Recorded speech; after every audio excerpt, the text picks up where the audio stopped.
Sorry about that. Hey, everybody, welcome to the New Left. Today we have professor, author, director, and jazz musician Joel Bakan or Bakken. Bakan, you got it right the Joel first Bakan. time. Joel Bakan is the director and author of the documentary The Corporation, which is very good. I've seen that myself. Um, Also, he has a sequel that's coming out, and that's what we're talking about today. Um, so, Professor, would you like to go over the situation and tell us a little bit about the documentary? Yeah, sure. Yeah, so back in the early 2000s, as you noted, I was involved in making a film called The Corporation, which was based on a book of mine of the same name. And I didn't direct that film. I did direct the sequel with Jennifer Abbott, but Mark Akbar and Jennifer directed the first one, and I wrote it. And basically, we were concerned. It was a time of a lot of ferment. A lot of protesters were in the streets. We hear about, the Battle of Seattle, and across the world and countries, there are all these anti-globalization protests. And a lot of people were worried because we'd kind of reached a fulcrum point. We'd reached a point where corporations were so large, so powerful, so unconstrained by government that they really threatened to become the dominant institution in our world, and we're becoming that.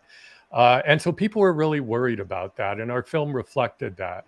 And what I was interested in the book and film, because I'm mainly a law professor, and what had always interested me about the corporation was that corporations are legally required. They're created in such a way that they're legally required always to act in their own best interest, to act in their own self-interest.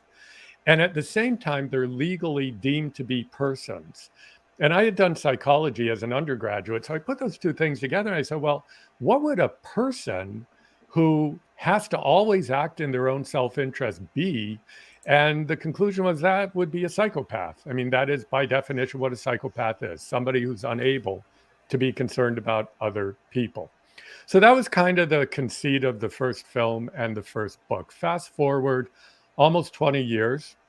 And well, actually, fast forward about 10 years. It's the 10th anniversary of that first film. And I'm sitting in the theater and I'm watching it.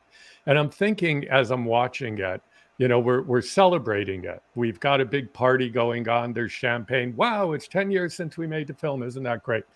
And it hit me like a ton of bricks halfway through the screening that there was really nothing to celebrate. That everything we talked about in the first film and book had gotten worse. Climate change was worse. Inequality was worse. Colonialism was worse. Racial injustice was worse. There was more privatization, more deregulation. Taxes on corporations had been rolled back. All of that was worse. And at the same time, corporations were saying that they were better, that they were the good guys now, that they were the solution to the world's problems. ESG, corporate social responsibility, everything was great and they were great.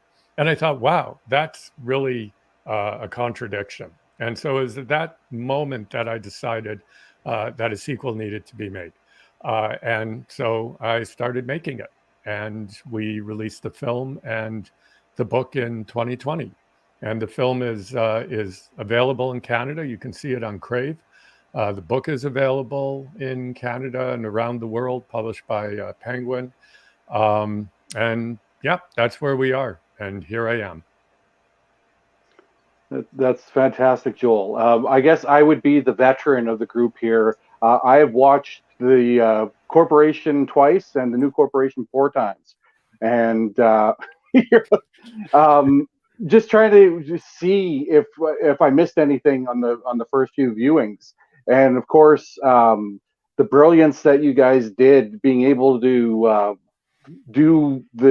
reach the subject matter experts in a pandemic and have them self-isolated, and seeing the difference of a Noam Chomsky from 18 years ago to closer to now. But the message, like you said, the message hasn't changed. The one thing that really kept popping up in that was the right and the radicalness that is started to bubble around that when you were doing the filming. What are your thoughts in regards to now that the film is finished, and are you seeing any sort of difference? I mean, I think a lot of the things that we worried about in the film, again, have only gotten worse. I mean, one of my main concerns in writing the book and making the film was the rise of the right, manifest in Trump or in Le Pen or in Hungary, Poland. I mean, all of these countries that are liberal democracies. I mean, with all of the flaws and limitations of liberal democracy, but now going in the wrong direction, moving in the direction of sort of authoritarian, even fascistic kinds of models. And in the book, that's a real concern of mine, and I talk about it as a result of years. And in the film, we make this point too, that if you continue to neglect people, if you continue to drive down their wages,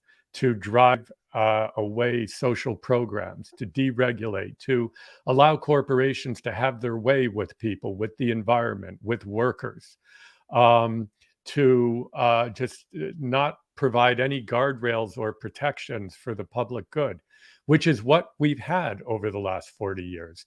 If you do that, people are going to get pissed off. They're going to get angry. And it's a question of what happens with that anger. And the problem in our current world is that corporations have managed to propagandize in a way that they get that anger to be directed at democracy rather than at them. And that's what's happening. They are really very much, they have pushed an agenda that very much set the table for the rise of the right. And yet they're kind of saying, oh, it's not us. We care about social responsibility. We care about, racial justice. We care about all that. But in the meantime, behind the scenes, they've been pushing for lower taxes, for fewer social programs, for more privatization. They've been pushing for lower wages so that people can't make a living anymore, that the middle class has been destroyed. And so there's all this anger out there. And it's sort of channeled through all of this propaganda at democratic governments. And I'm not saying democratic governments are perfect, but we're seeing a kind of discourse that says even the idea of democracy doesn't really hold much water anymore, that what we need are these strong men and these strong women, these kind of authoritarians to take control and run things like a business, like a corporate CEO would, but not with any kind of real democratic accountability. And along with that, we see hatred and racism and xenophobia and people turning on each other when they should really be in solidarity, turning against the corporate overlords that are responsible for all of this happening. Well, and speaking of the corporate overlords, that brings us to the why we invited you on tonight was the Twitter. For some reason, the new corporation was not well received by the folks at Twitter. Yeah, it's a bit baffling to me that we tried to promote the trailer of the film on Twitter, and we were immediately told that it violated their policies. And we pushed back and they said, oh, it violates our sensitive targeting policy. And we pushed back and they said, oh, it violates our political content policy. And we pushed back and they said, oh, it violates our inappropriate content policy. They kept offering all these different reasons. So finally we said, can we talk to a human being? Like, we keep getting these things from bots, and we're kind of tired of it. So we finally got to a human being, and the human being said, yeah, I agree with the bots, basically. Your trailer violates all those policies, so we're not going to allow you to promote it. And so we're suing them. I fortunately happen to be a lawyer, so I've teamed up with Sujit Chowdhury, who's a really great constitutional lawyer in Toronto. And we are suing Twitter, and we're suing the government of Canada for failing to protect freedom of expression on Twitter. And we're just sort of in the process of setting court dates and all of that. But yeah, it's pretty perplexing. I mean, you can run the trailer for your audience. I still can't figure out what Twitter didn't like about it. Speaking of, let's go ahead and get that up, and let's run that for the audience so they can see what Twitter is worried refusing to about. show. Yeah.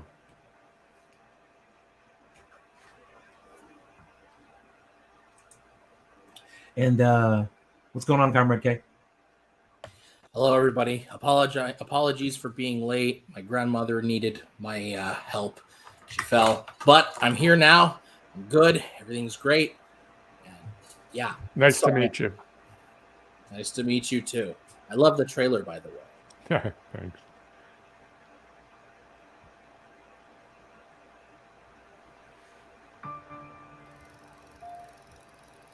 The greed economy is killing us. We are so steeped in this commodification that it's hard to distinguish between being a consumer and being a citizen. Seeing the documentary The Corporation, it opened my eyes. Calling corporations psychopaths absolutely had an impact. Can we take the resources of corporations and get them to focus on the needs of the poorest? There is no such thing as corporate social responsibility.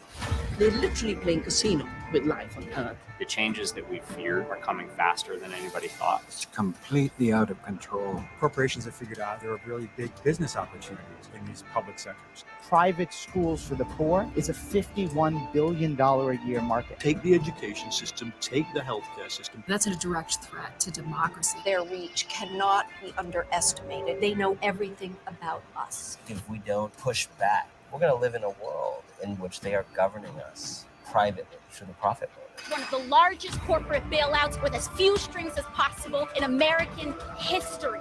Shameful. Global pandemic. What do we do now? Let's do a tax cut. The pandemic revealed that we need to contain corporate power. The democracy is trying to breathe. We can't breathe because of the weight of poverty is on our neck. We have not come here to beg your leaders to care. Change is coming, whether you like it or not. Are you actually going to challenge the power of corporations? This is what the 2020s will be about. You have to really ask yourself, what was your role in this moment in history?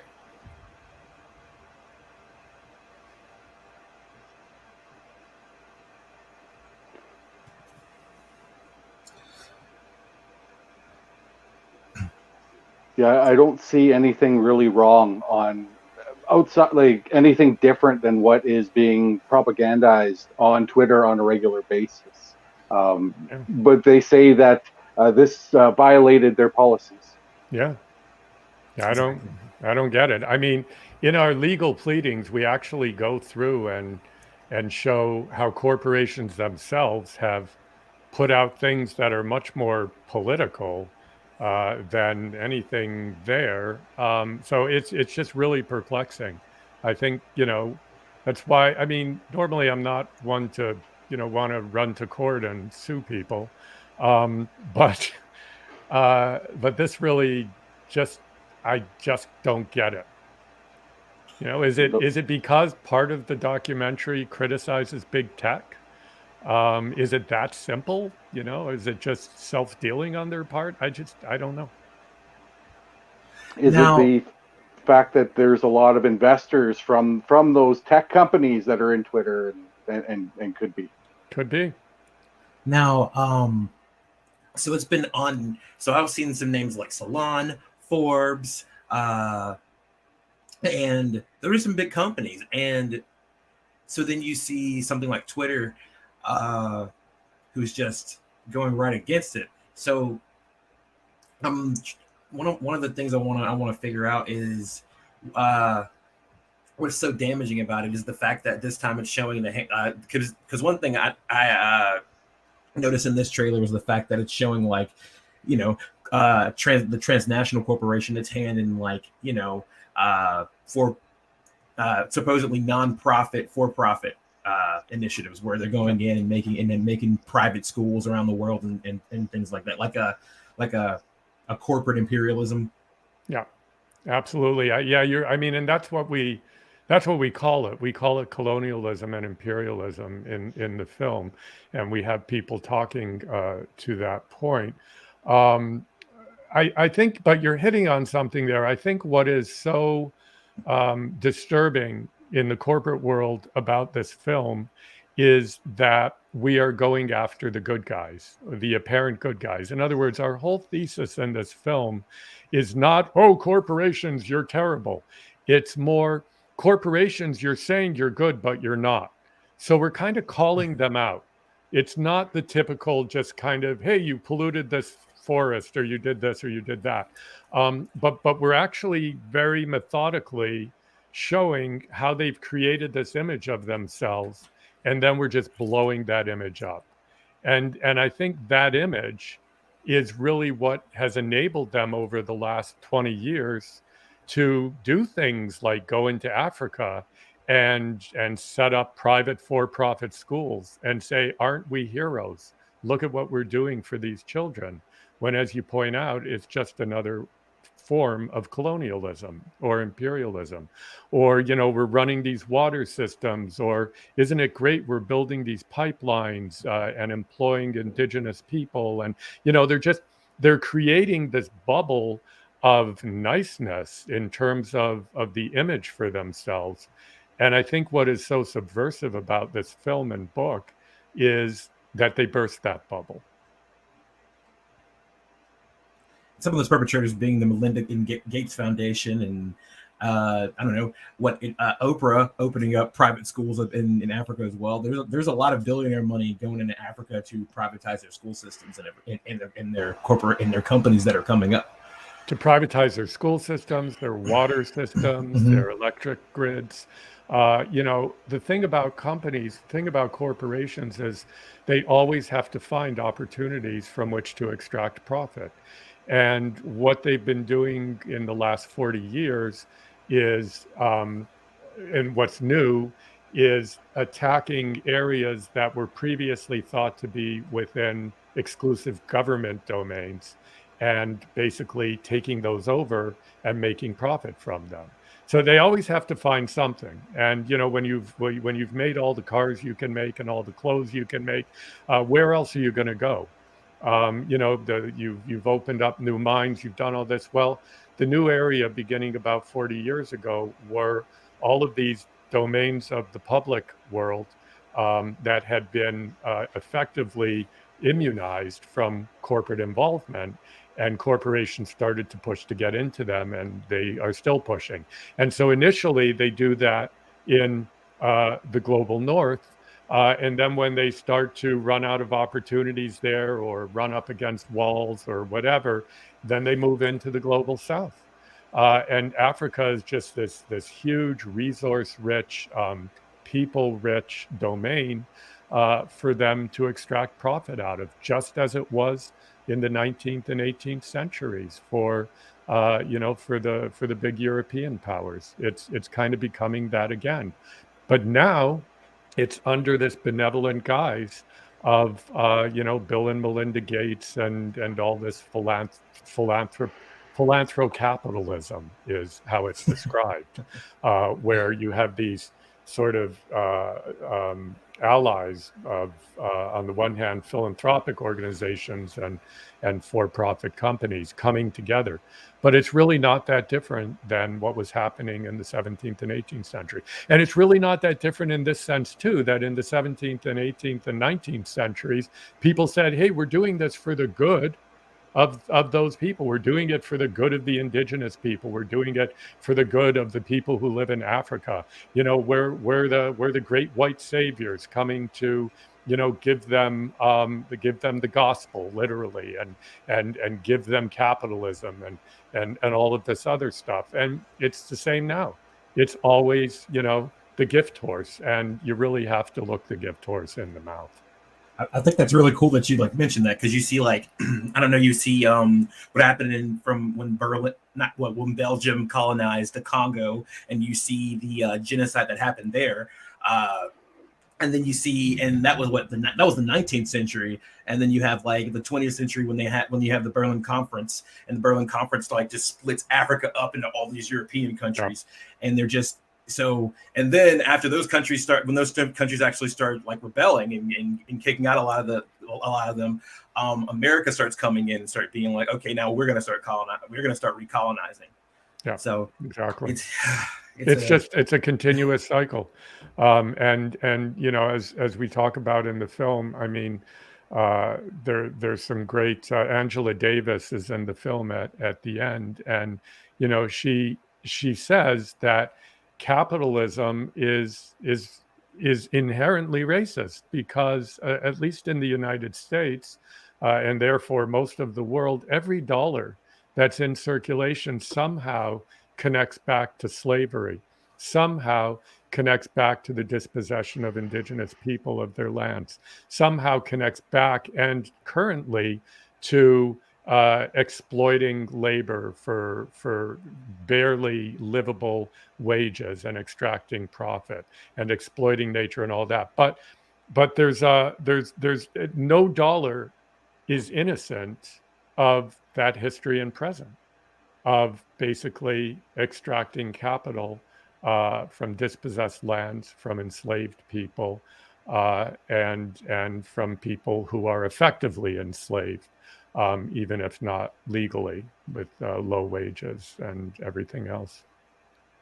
And I think you touched on that at towards the end, because of course it was filmed during the start of the pandemic, and you were looking at how this affects the global people of the global majority and people in poverty. Was that something you guys planned on, or was that just something that came about? Well, we certainly didn't plan on the pandemic, and we certainly didn't plan on George Floyd. I mean, what happened was we actually had sort of you know, busted the champagne out of the case, and we're toasting the fact that we'd finished the film, and the pandemic hit, and then we're like, oh no, like this pandemic is related to everything we've been talking about in the film. And so we have to basically unlock the film. And you know, we had it all wrapped up and locked and ready for doing the sound, everything, and we had to unlock it and go back to the drawing board and go back to the people that we'd spoken to get their views on how the pandemic had changed things in relation to what they had talked about. And then again, we thought, okay, we did the pandemic, let's wrap it. And George Floyd was brutally murdered by the police. And again, you know, we thought this is totally, again, connected to everything we're talking about.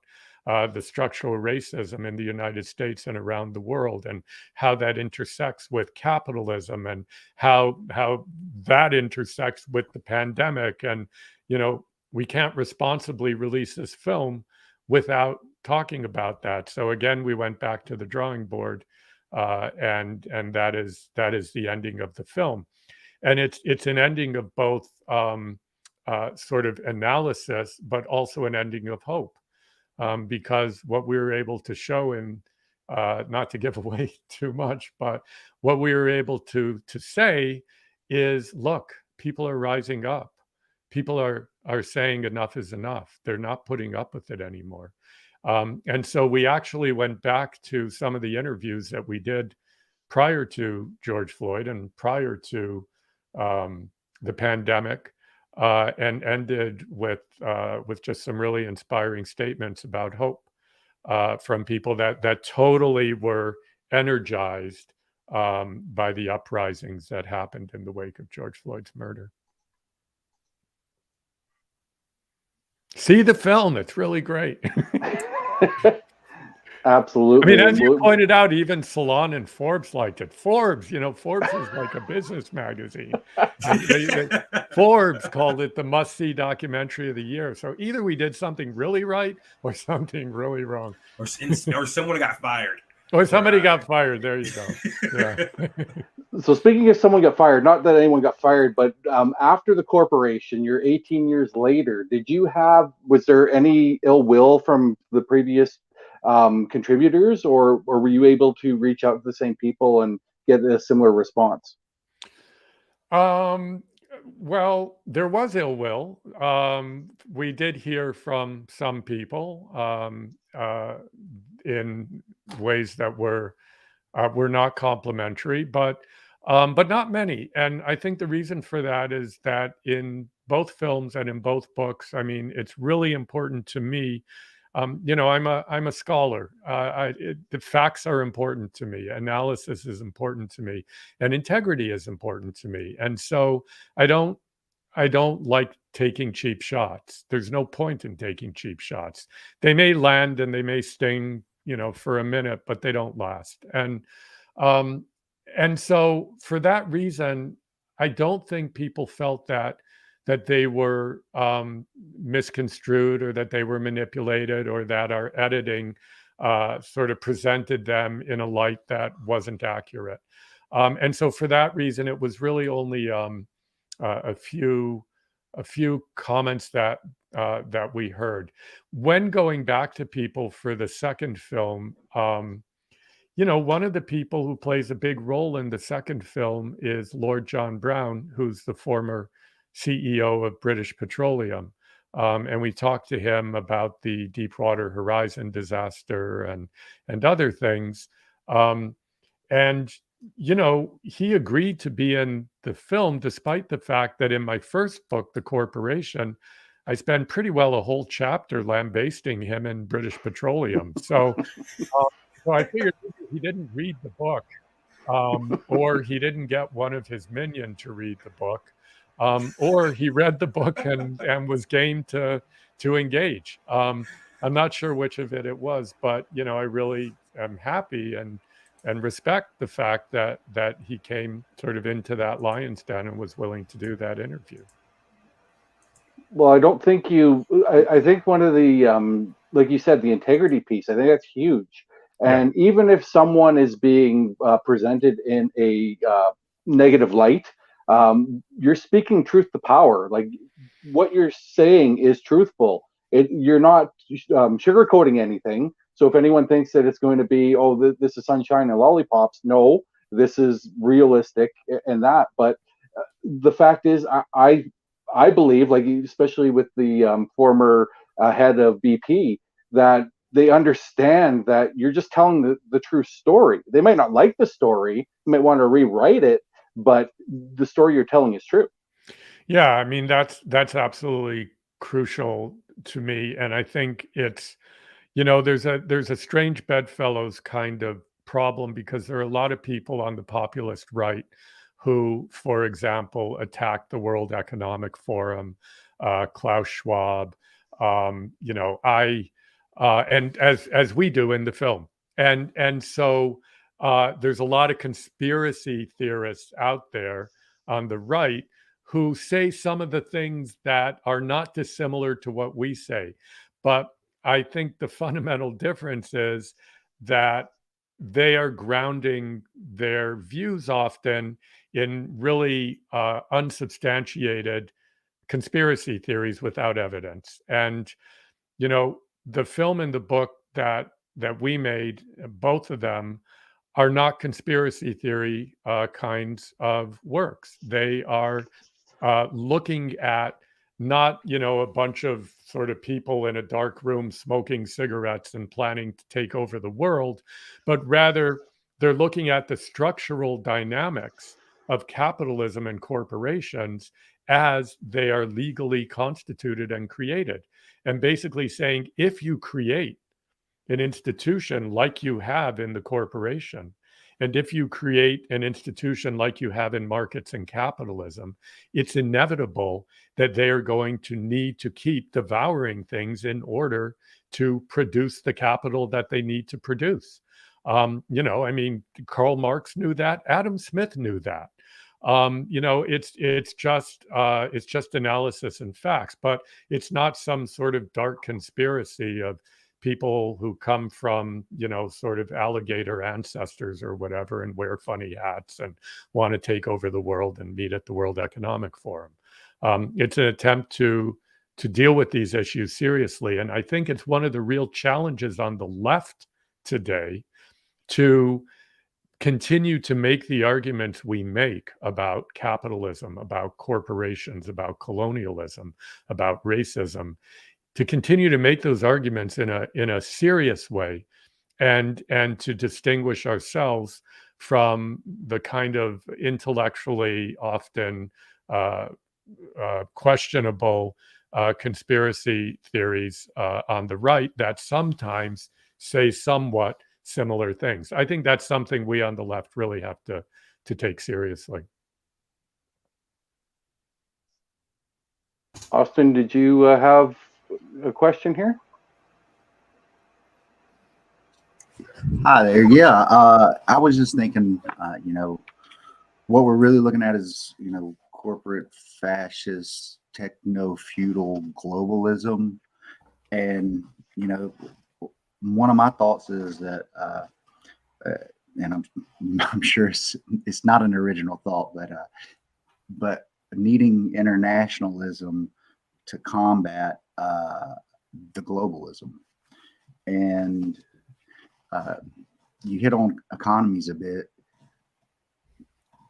A global economy versus regional economies. And if I know you're in law, but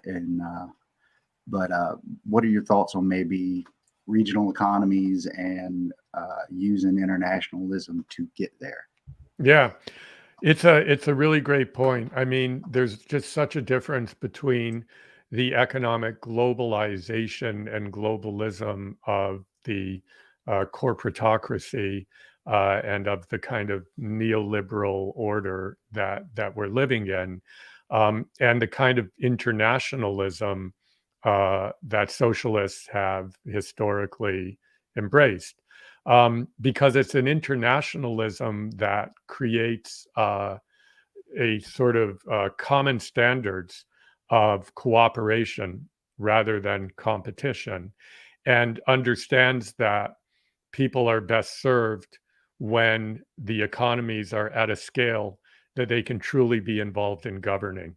And that means a much more regional focus, what's often referred to by constitutional eggheads as subsidiarianism. And it's the idea of having kind of broad values, broad international or constitutional values, but to have those values to have the rubber hit the road in terms of those values in a very regional way of local democracy. And it's one of the things that we argue in both the book and the film, that to the extent we're seeing progressive movement in sort of government quarters on the left, it tends to be in local politics. So we talk about a kind of renaissance of local governance where, for example, in Jackson, Mississippi, or Barcelona, Spain, and those are a couple of examples we feature, you have these very progressive, very deep democracy kinds of local governments. And so, yeah, I think somewhere in that idea of international cooperation designed to serve the needs of the people and understood and governed at the local level, somewhere in there is the sweet spot for moving forward. There's no question. Yeah. Is that like looking at one of the subjects in the new corporation, Shama Sawant? Would she be one of those examples of Absolutely. being that regional? Absolutely. I mean, Shama is operating in the context of she's kind of a lone voice on Seattle City Council as a democratic socialist. But what we see in places like Jackson, Mississippi, or Barcelona, and many others as well, is this kind of new breed of democracy developing that's actually been successful electorally.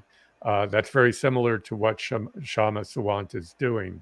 And ideas that are not dissimilar to, AOC at the federal American in politics, Alexandria Ocasio-Cortez. Her brand of socialism is very similar. It's a kind of democratic green socialism that I think there's a lot of promise in and a lot of appetite for. Because, I argue in the book, it's less clear in the film, but I argue in the book that what we're seeing today is the results of an experiment. And the experiment is one that has separated democracy from social democracy or from democratic socialism. What we're seeing is the result of that separation. That's why democracy is crumbling. So the argument I make in the film is you can't have real democracy without social equality, without social justice, without having a society where we're not leaving vast numbers of people behind, where class and race aren't toxically connected. So that to really have a democratic system work, you can't just have a sort of political democratic structure and then have a society that's radically unequal, where people are radically disempowered. Those things don't work. And so the argument I make in the book is whether you call it social democracy or democratic socialism, if you don't have those two things connected, democracy will fail. And that is the moment that we're in right now. Kay, did you want to ask anything? Yes, related to this. Well, first, Joel, I'd like to say that your work looks amazing.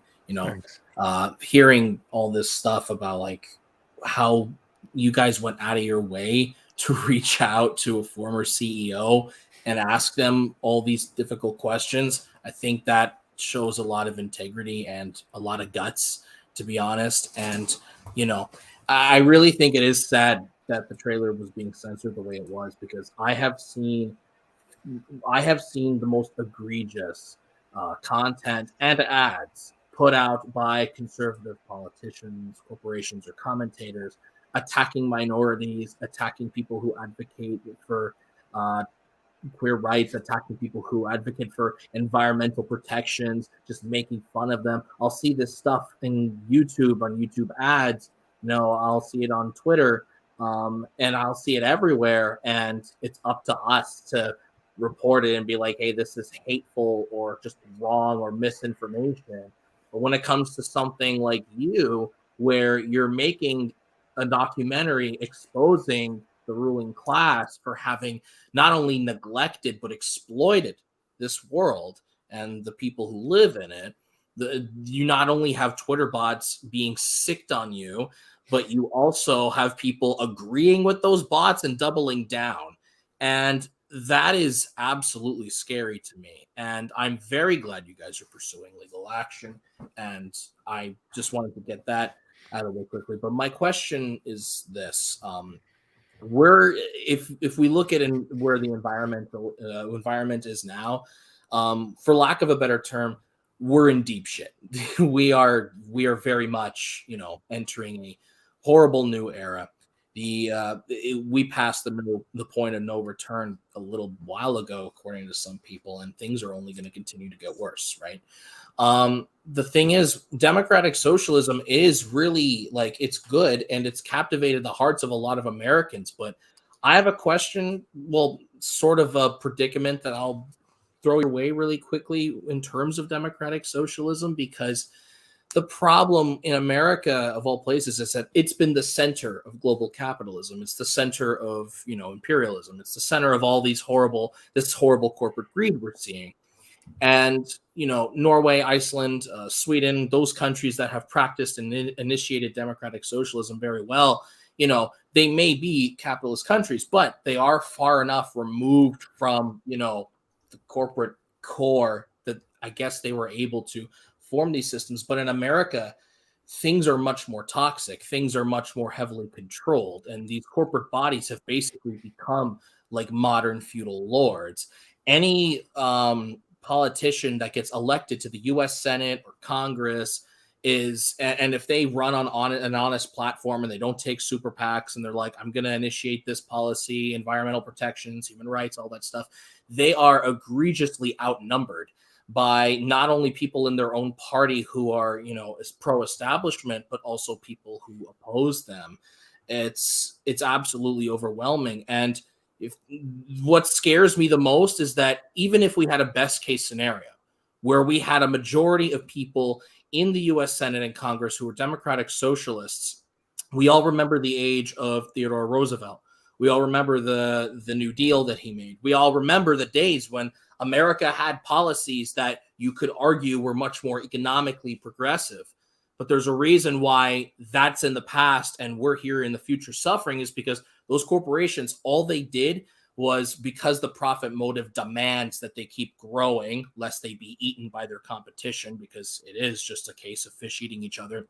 They store their money on offshore accounts, and whether it be legal or illegal, they buy out the loyalty of politicians behind the scenes, and they, get them to pass legislation that makes all this corruption legal. That's why we call it lobbying now. And eventually we get to a point where we are now. So my question is, for you, as someone who's you're probably like, you are an amazing guy, you're smart as hell, but what's the solution to that? Because it just feels like even if we manage to get a majority of democratic socialists into power, it just feels like we're turning back the clock, because we're still allowing the ruling class to exist and allowing them to subvert our system over the course of decades. We may be okay, but our children may not. So what is the solution to that? Yeah, I mean, so some mornings when I wake up, I just want to stay in bed and just, in the spirit of what you're saying, it's very easy to say there's nothing that can be done. And in saying that there is something to be done, one is being hopeful and having lots of faith. That's all. I can't defend it on any higher ground than that, because all the reason rationally suggests that between climate change being where it is and corporate power being as entrenched as it is, and governments being as lacking in autonomy from that corporate power as they are, and the likelihood of progressive politicians being elected being very low, one can talk oneself into a very despondent corner, and one would be very rational in doing that. So how does one imagine a solution and move towards it? And the only thing I can say is that you have to have some faith that there's something in human beings. And I mean, Marx is the perfect example of this. He said that he believes human beings are basically good, and that when they're with their pets or with their children or with their loved ones, they show all of these remarkable traits of compassion, of caring, of intelligence, and that it's a matter of somehow creating structures where people feel less fear and more hope, and assuming, and psychologists have shown this, that in those conditions, those elements of themselves are more likely to come to the fore and are more likely to drive how they act collectively with each other. And getting back to the local point, we see this at the local level. So, there are many ways to attack your question. One is to say, let's keep activating at the local level. Let's try to capture school boards and city governments and regional governments. And that's what the right did. Look at the NRA strategy. That's exactly what they did. So let's do that on the left. So the first sort of prescription is, let's dial back the idea on the left that the left has had through the 60s and 70s, at least, that government is always the enemy. So let's start to develop electoral strategies on the left rather than simply seeing ourselves always in opposition. And let's start like, Shama Sawant did in Seattle. Let's start at the local level. Let's try to capture those things. Let's follow the right-wing playbook, the Tea Party playbook for doing that.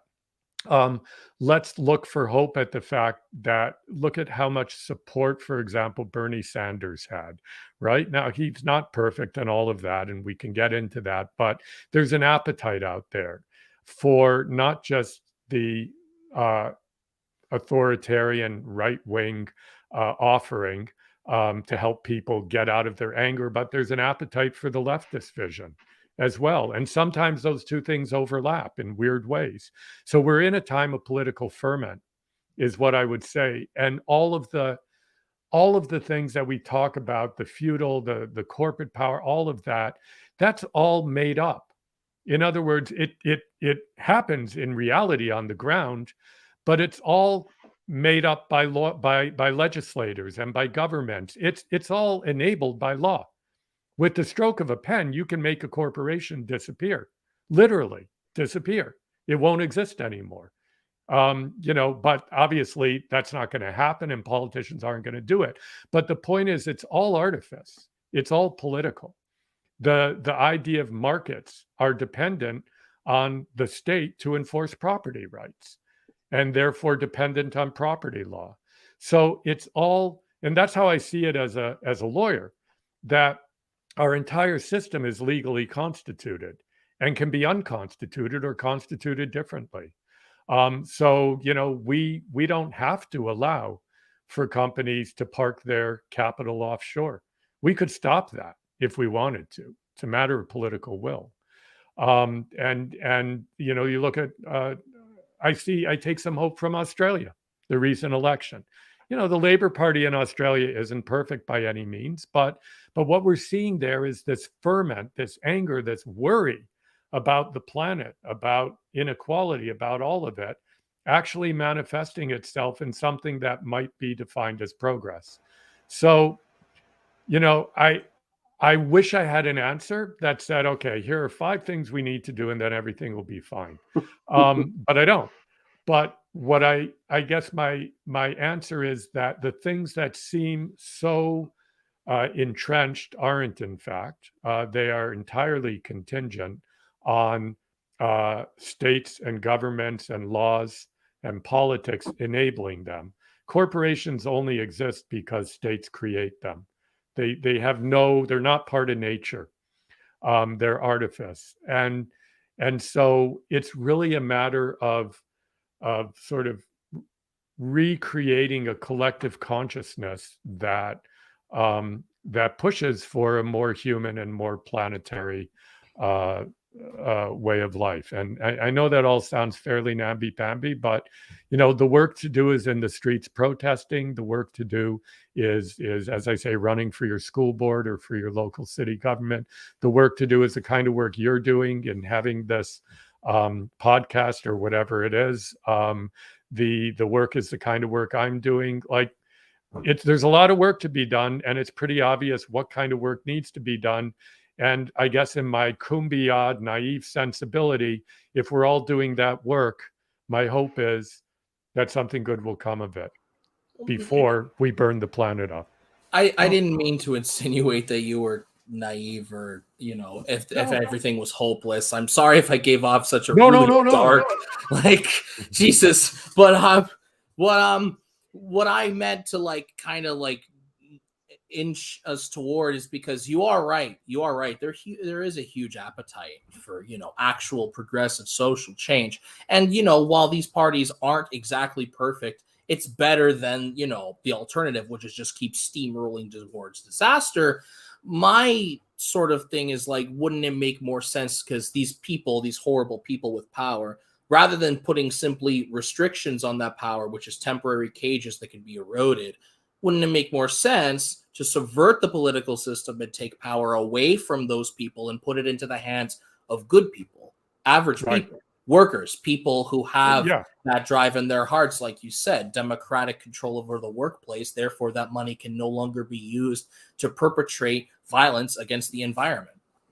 So yeah, so the question is how, and I mean, you know, one way is through revolution, through violent overthrow, and in my view, that's not a good way. History doesn't show that that has worked out very well.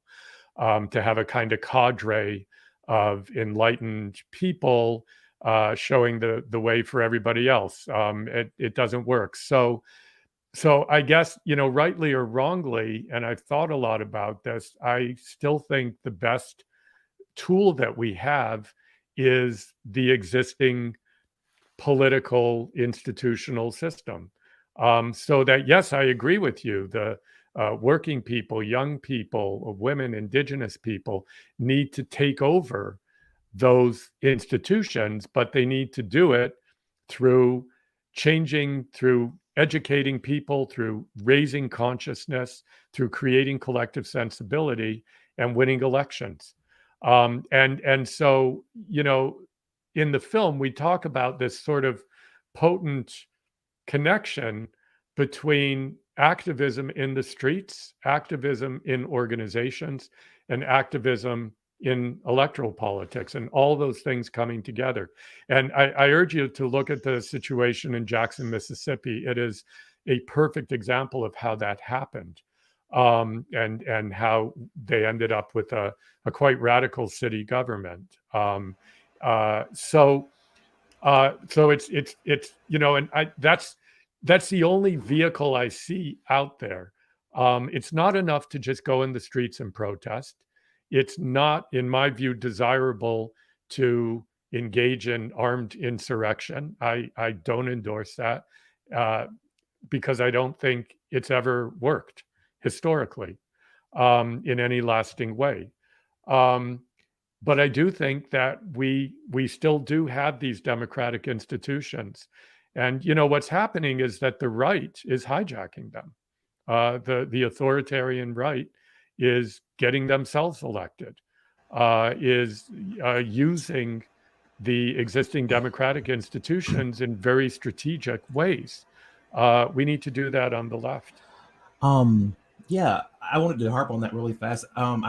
We recently talked to Irami Osei Frimpong, the funky academic. He's an undergrad at Georgia at UGA, and he talks about the fact that that there's these institutions that are, you know, culturally back up each other, such as taking over like churches, taking over schools, all these local institutions that reinforce each other, and that's why you see the right going after children, because because children learn everything they're going to know, like pretty much have their attitudes and everything by the time they're age 7.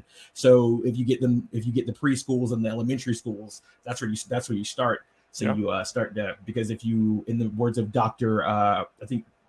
Dr. Wright, I forgot what he coined the term menticide, but what it was is the fact that he said if you control the mind, you control the behind. Yeah. It's so true. It's really it's cultural work that we need to do, which is why you do this, and why I do what I do. And it's a question of trying to get it out there, and you know, I don't know what else there is. I mean, sometimes I really despair, and sometimes I sort of believe that we simply weren't put together in a way as human beings to be able to act collectively in a way that can sustain our herd and ourselves collectively. That what we're seeing today is this kind of radically individualized sense of so-called freedom. You know, I just need to be free to do this or do that. It's a kind of adolescent sense. I don't want to clean up my room. I want to be free. And we're losing the sense that most animals have, most non-human animals have, that we have to kind of take care of each other. We have to act collectively. We have to protect the herd. And that's not easy. And we're going to get into lots of arguments.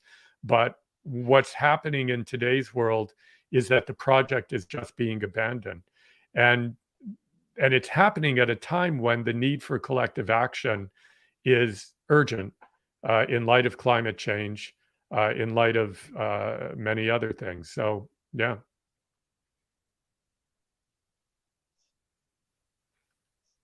Like a lot of people are nodding disappointingly. Like we're all nodding and agreeing to not fall into despair and just try and find those things. And like you said, us coming together our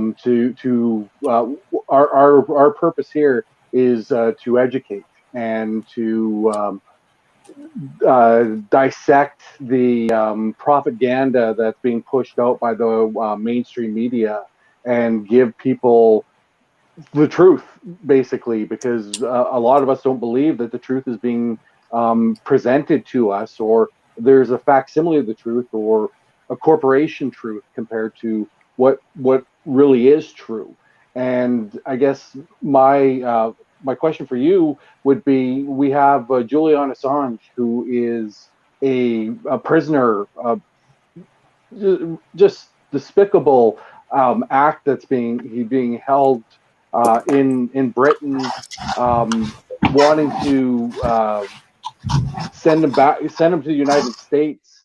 And does that, like us fighting to free Assange, is that as important as people are thinking it is? I mean, I think taking up causes to try to ensure that the truth gets out is important, full stop. Whether it's the Assange or whether it's doing this or whether it's doing what I do. I mean, we can't all do everything at once. So, I think that we pick our causes, we choose our battles. The only thing that is, I think, of crucial importance in that is that there's some kind of broader analytical framework and vision that is uniting those things, that we're not all sort of running helter-skelter, but there is a kind of common sensibility about what needs to be critiqued and what kind of vision of what kind of world we're striving for. And so you feature AOC and Bernie and those progressives in the new corporation. Has your opinion of them changed with recent actions in regards to the proxy war and the situations of adding more funds to the military in the U.S.? Yeah, that's a really difficult one to get one's head around. I mean, there's no question that in the U.S., and this gets back to the point that Chairman Kay was making, that even the sort of the politicians that you want to support, that you want to get behind, seem unable to extract themselves from the imperial war machine that is the United States. And I mean the Ukraine situation is very difficult, but I think there are signs that President Zelensky, he's kind of been moving towards suggesting that there be some kind of a deal with the Russians, that he wants to stop his country from being bombarded. But you never see that really in the mainstream media. There's just this kind of inevitability to the fact that this conflict has to go to the end, and there's going to be a winner and there's going to be a loser. I am no fan of Putin at all, but there's a real politic happening here, and it's undergirded by the fact that he and the United States and many other countries have nuclear weapons, and so if there's a deal to be had, and there's a way to have it, and for the Ukrainians and the Russians in some kind of mediated way to be able to find it, I think that's where we should be moving, rather than necessarily piling more arms into a conflict that will definitely use whatever arms are piled into it.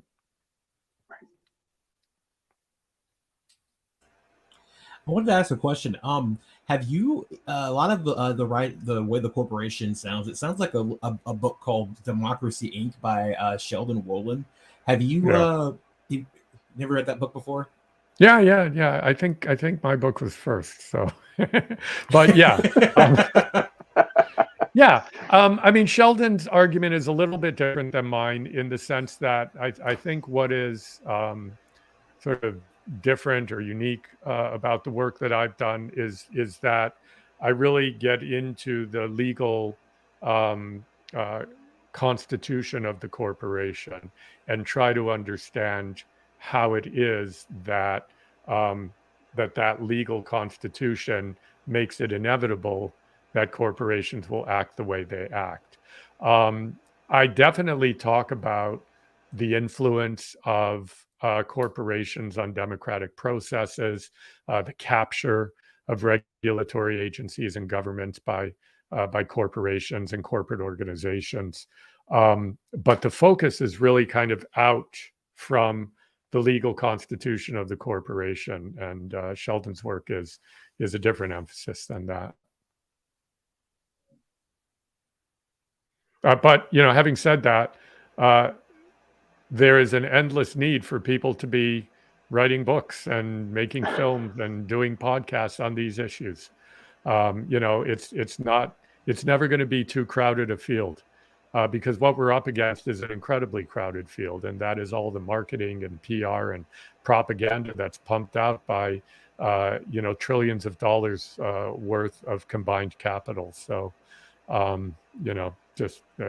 encourage anybody. I just write, criticize. There's an endless need for it. Educate. You brought up a podcast, Joel. You started a podcast during the pandemic. Is that correct? Yeah. No, it's out there. I think we've only done 3 or 4 episodes, but kind of busy. So it's something that isn't perhaps as regular as it should be, but it's aimed at kind of taking forward some of the ideas from the films and books and pursuing them a bit more in a podcasty kind of way.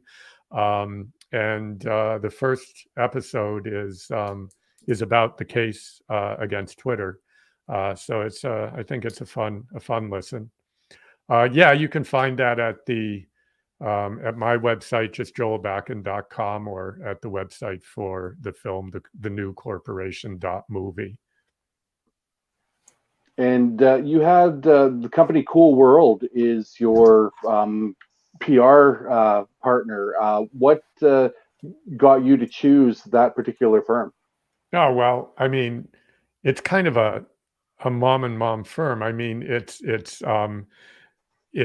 really Catherine Dodds and a few of her associates who got started in doing their work when they did publicity for the first film.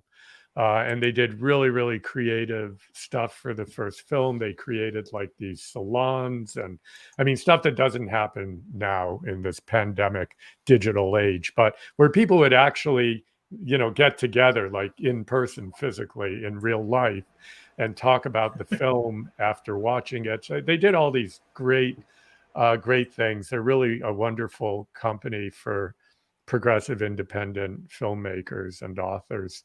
And Catherine Dodds, the sort of mainstay in the company, happens to be the plaintiff in our case against Twitter, because it was when she and her company tried to place the promoted tweet, they were the ones who were denied, and so they're the actual plaintiffs in the case.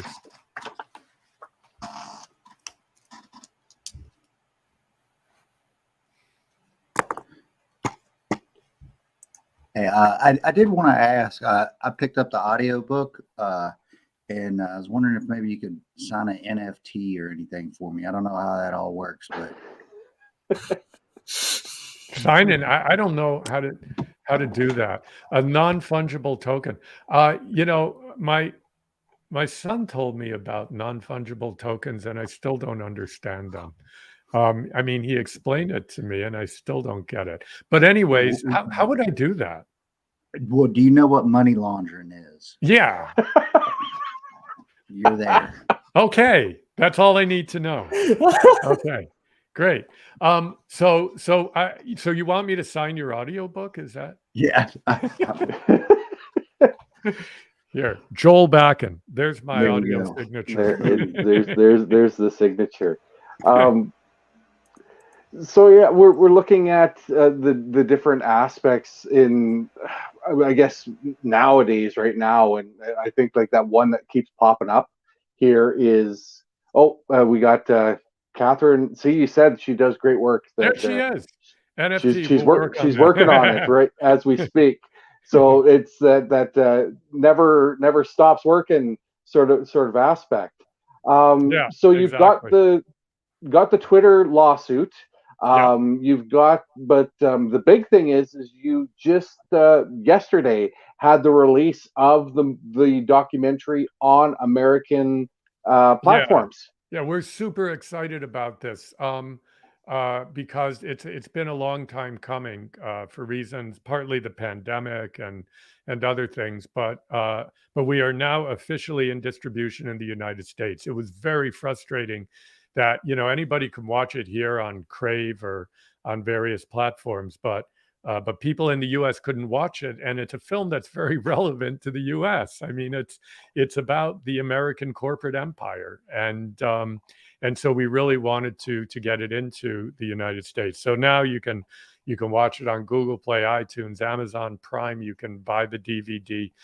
You can do all of that. And so I'd like to thank all of our corporate partners for helping us get the word out that they are blankety, blankety, blank. That's filled with so much delicious irony. The thing about capitalism is it's all delicious irony, right? It's like at the end of The Corporation, Michael Moore says, that the capitalist will sell you the piece of rope to hang him with, right? I mean, it's like anything to make a buck, and including, and he's talking about in the context of his stuff, and this is back in 2004.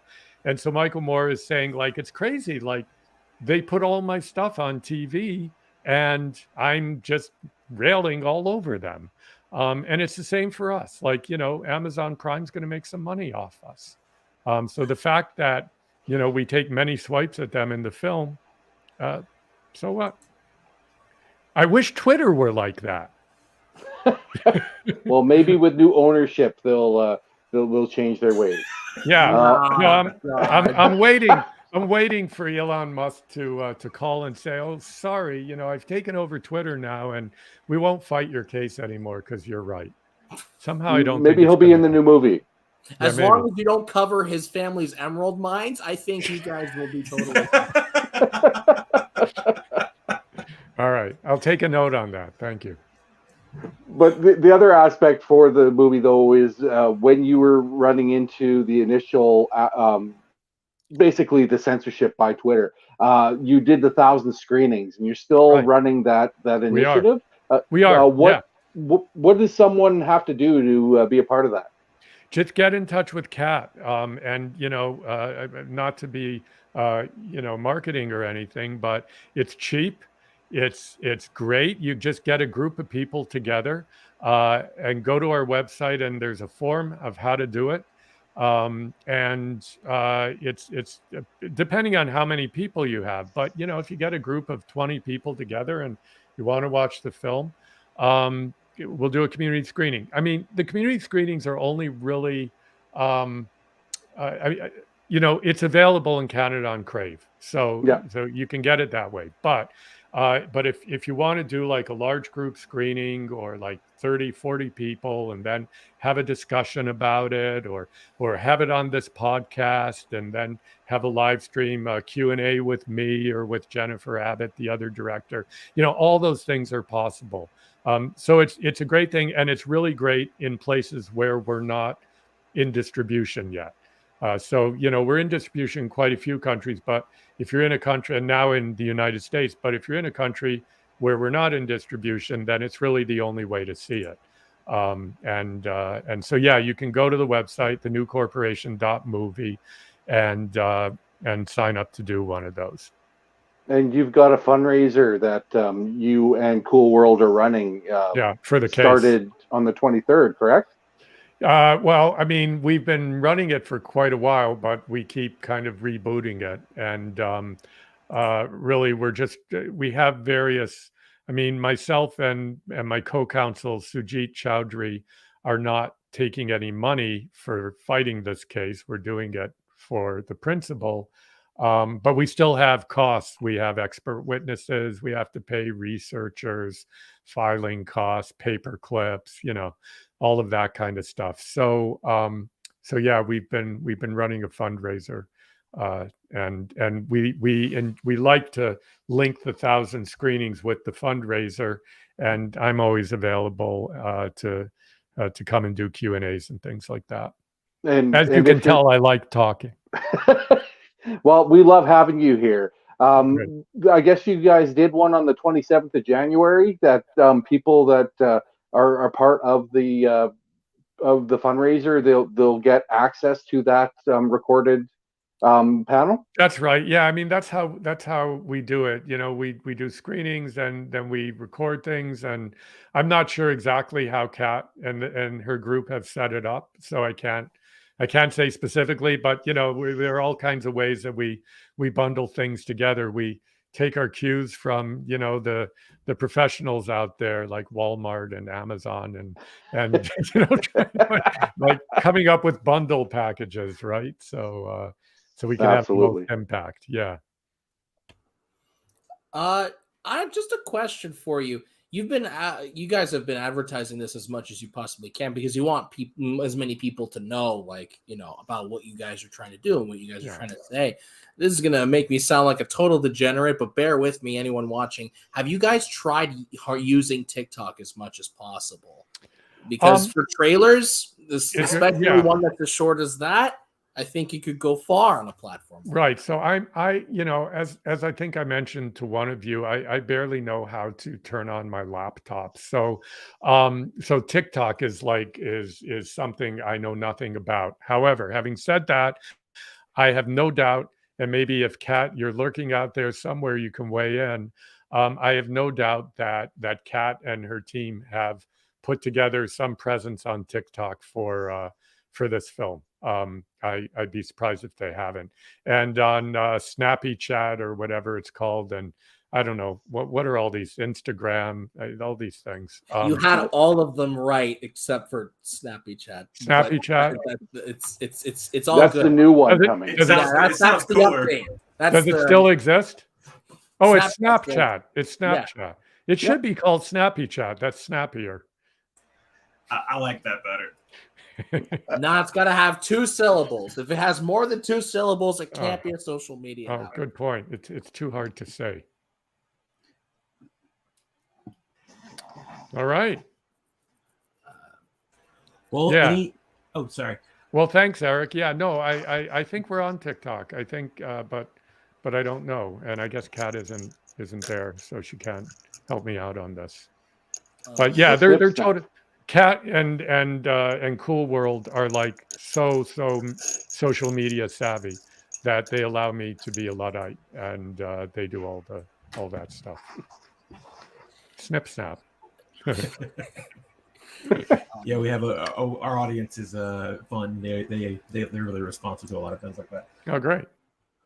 Well, hello out there, audience. I can't see you, but I feel you. Do you prefer if I call you Mr. Bakan, or is just Joel okay? Hair Professor Dr. Bakan, please. No, Joel is good. Okay. Joel, Well, your documentary, very quickly before I go into my point, how long did it take to make, like, in total? Like, from if we cut out all the times you guys couldn't, like, get a flight or you had to wait a little bit, like, from start to finish, how long did it take? A really long time, about 5 or 6 years. Jesus, Wow, that's crazy. That's awesome. I mean, I started making the documentary. I mean, I started thinking about it and designing the sort of doing the research and putting together the narrative before Trump was elected. So it must have been around 2015, 2014. And it didn't hit the screens until 2020. But, you know, a lot of stuff happens. It's a slow ramp up. And then a lot of stuff happens in the last year when you're actually going and shooting things. And you're sitting in the editing suite and you're pulling in archival stuff. So the film is pretty current to 2020. But a lot of the thinking, the writing of the book, the who are we going to interview, how are we going to get funds, all of that happened over a 5-year period. Did you have any prior filmmaking experience beforehand? The first documentary was my prior filmmaking experience, The Corporation. Wow. But prior to that, no, not at all. And it just came about in the weirdest way. I was at a funeral, and a mutual friend of the person who died, who I didn't know, was a guy named Mark Akbar, who had made a film about Noam Chomsky called Manufacturing Consent, Noam Chomsky and the Media. And he had made that film a few years before the funeral, which was in the late 90s. And I met him at the buffet table and we started talking after the funeral. And he's like, yeah, I'm a filmmaker. I made this film. I said, you made that film? That's like my favorite film. I love that film. And so we started talking and he's like, what do you do? And I'm like, well, you know, I'm a law professor and I'm thinking of writing this book about corporations. And he's like, wow, that'd be a cool idea for a documentary. And I'm like, yeah. And he's, well, let's do it. And so we did it.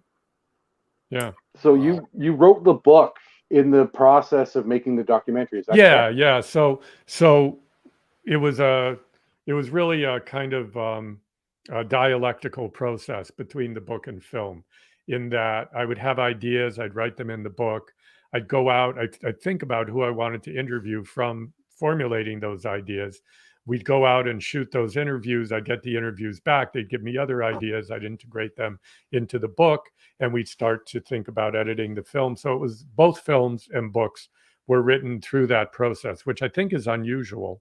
But for both of them to be timely, they really had to be made at the same time. You can't sort of write a book about the world and then make the documentary, because the world has changed. So if you're writing a book and make a nonfiction book and making a nonfiction film, it's really hard not to do them together, because you need to be doing them both in the same. Yes. Oh, yes. I saw Century of the Self by Adam Curtis. It's Adam Curtis is really a great filmmaker. Sorry, Eric just chimed in from the audience. So no, it's fantastic. Audience engagement is what we strive for. So we talked a little bit about it. You are a jazz musician. Yeah. Was any of your musical work involved in either one of the documentaries? No, it just didn't. It didn't really seem right. I really, it's just like, you know, I didn't get my relatives to work on the film. It's like the film has certain needs, and there are people who are really expert in thinking about how, what kind of music is needed for the film. And it just, the kind of music I do, two kinds of things. One is I do jazz, and I do a lot of stuff with my wife, Rebecca Jenkins, who's a singer and actress. And we also do stuff that she's written, singer-songwriter stuff. But I also play in a kind of Hot Chili Pepper-ish rock band. I played bass. And neither of those kinds of music really lined up with the needs of the film. I just wanted to say that my bassist name is Joel, and my best musical friend's name is Joel. So he's wow, a bassist. So. Joel bassist. That's fantastic. Yeah. Well, say hi to Joel the bassist for me from Joel the bassist. That's very cool. What's your favorite band? Oh man. Sorry, I just wanted to ask. I really love Snarky Puppies. I don't know if you have you heard Snarky Puppies? I've heard of them, yeah. Yeah, they're very cool. But I just like so much. I'm very eclectic in my musical taste. And I'm not that familiar with the pop and rock side of things. Even though I play in a rock band, I really kind of from the time I was quite young, I was kind of into jazz and funk and stuff like that. George Clinton, I love. Yeah. My brother is actually a drummer in his band down in Florida. My brother is a sort of jazz and we actually wanted to use Atomic Dog by George Clinton with my brother playing drums on it, but we couldn't work it out with his company, but we wanted to use it in the film. So yeah. A little more cool. We Want the Funk? No? Yeah, funk is great. Yeah.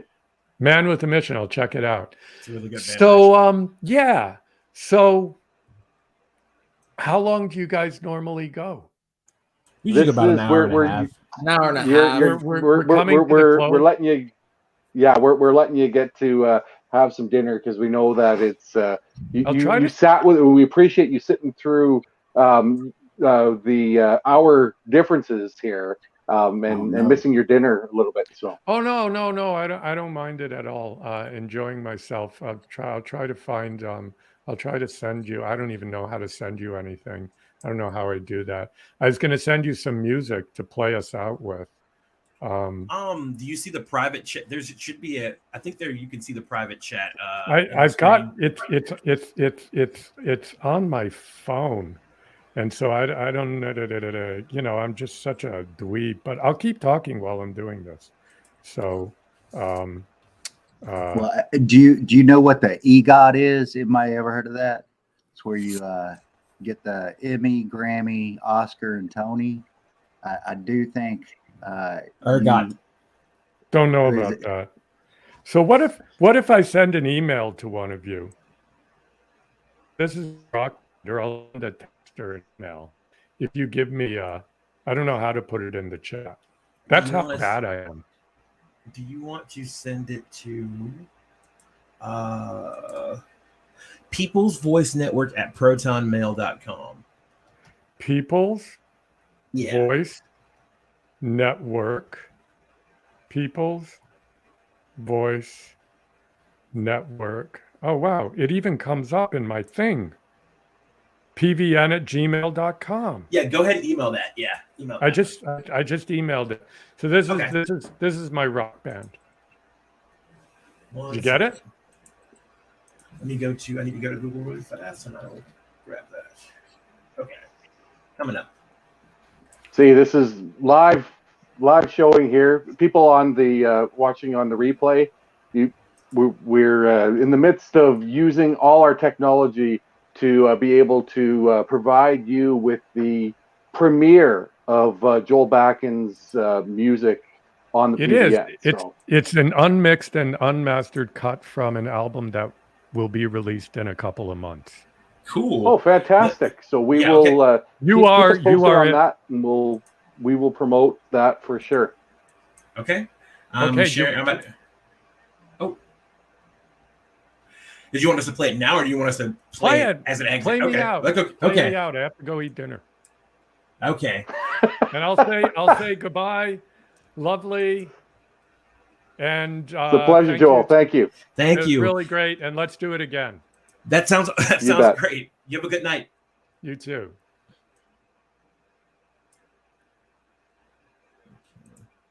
Share it. Into audio system.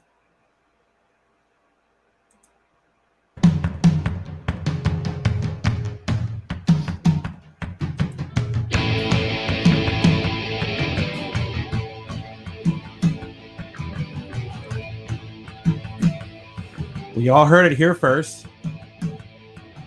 Joel Bach back in. When you're talking, I see your lips move, but they don't make a sound. When you're weeping, All right. What does everybody have going on before we sign out? Well, I have a special episode of Red Scared this Saturday with a good friend of mine, and she's going to be appearing here in the studio with me right here. So that'll be a first. Other than that, awesome. No. ADC. Well, we got lots of stuff coming up. Of course, we got the JB Font fundraiser, humanright.ca. All net proceeds going to our brother JB from the RBN. We just released our comedian friend Ron